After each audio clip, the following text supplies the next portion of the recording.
If you're working on tall walls, you absolutely need to custom cut studs because those standard pre-cut ones just won't fit right.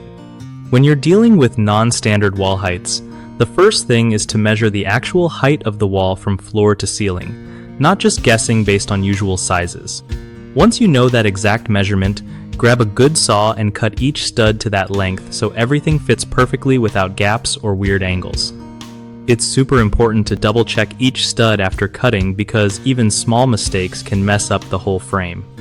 Using a speed square helps keep your cuts straight and clean, which makes your frame tight and sturdy.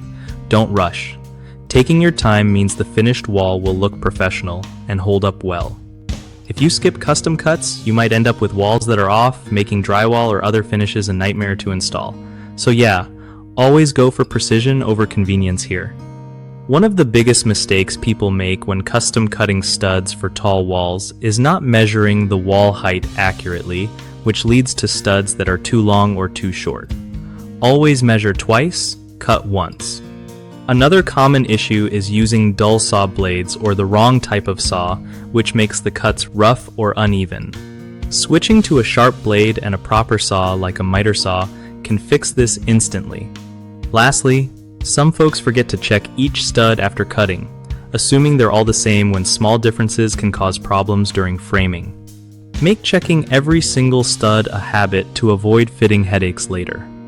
BigHomeProjects.com is perfect for homeowners who want to find trusted local contractors who know their stuff, especially for tricky jobs like framing tall walls.